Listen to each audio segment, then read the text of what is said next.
صل على محمد وآل محمد اللهم صل على ಅಸ್ಸಲಾಮು ಅಲೈಕುಂ ವರಹಮತುಲ್ಲಾಹಿ ವಬರಕಾತು. ಬಿಸ್ಮಿಲ್ಲಾ ವಲ್ಹಮ್ದುಲಿಲ್ಲಾ ವಸ್ಸಲಾತು ವಸ್ಸಲಾಮು ಅಲಾ ಅಶ್ರಫಿಲ್ ಮುರ್ಸಲೀನ್ ವ ಅಲಾ ಆಲಿಹಿ ವಸ್ವಹ್ಬಿಹಿ ಅಜ್ಮഈನ್ ಅಮ್ಮಾ ಬಅದ್.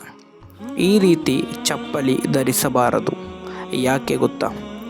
ಇಮಾಮ್ ತುರ್ಮುದಿ ರಲಿಯಲ್ಲಾಹು ಅನ್ಹುರವರು ವರದಿ ಮಾಡಿದಂತಹ ಹದೀಸ್, ಅಬೀ ಹುರೈರಾ ರಲಿಯಲ್ಲಾಹು ಅನ್ಹುರವರಿಂದ ನಿವೇದನೆ, ಅನ್ನ ರಸೂಲಲ್ಲಾಹಿ ಸ್ವಲ್ಲಲ್ಲಾಹು ಅಲೈಹಿ ವಸಲ್ಲಮ ಕಾಲ, ಖಂಡಿತವಾಗಿಯೂ ಪ್ರವಾದಿ ಸ್ವಲ್ಲಲ್ಲಾಹು ಅಲೈಹಿ ವಸಲ್ಲಮರು ಹೇಳುತ್ತಾರೆ, ಲಾ ಯಂಶಿಯನ್ನ ಅಹದುಕುಂ ಫಿ ನಅಲಿನ್ ವಾಹಿದತಿನ್, ಒಂದು ಚಪ್ಪಲಿ ಧರಿಸಿ ಯಾರೂ ಕೂಡ ನಡೆಯಬಾರದು.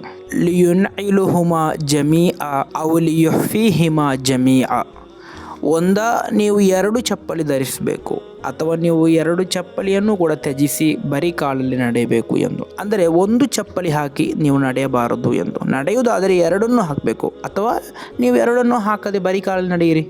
ಆದ್ದರಿಂದ ಒಂದು ಚಪ್ಪಲಿ ಹಾಕಿ ನಡೆಯುವುದು ನಿಮ್ಮ ಜೀವನದಲ್ಲಿರುವಂತಹ ಬರಕತ್ ನಷ್ಟ ಹೊಂದಲು ಅದೊಂದು ಕಾರಣವಾಗಿದೆ. ಅದೇ ರೀತಿ ಪ್ರವಾದಿ ಸ್ವಲ್ಲಲ್ಲಾಹು ಅಲೈಹಿ ವಸಲ್ಲಮರು ಅದನ್ನು ಇಷ್ಟಪಟ್ಟಿಲ್ಲ, ಪ್ರವಾದಿ ಸ್ವಲ್ಲಲ್ಲಾಹು ಅಲೈಹಿ ವಸಲ್ಲಮರು ಆ ರೀತಿ ನಡೆದೂ ಇಲ್ಲ.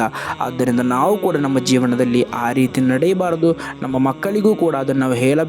ಅಲ್ಲಾಹನ ತೌಫೀಕ್ ನೀಡಿ ಅನುಗ್ರಹಿಸಲಿ. ಅಸ್ಸಲಾಮು ಅಲೈಕುಂ ವರಹಮತುಲ್ಲಾಹಿ ವಬರಕಾತು.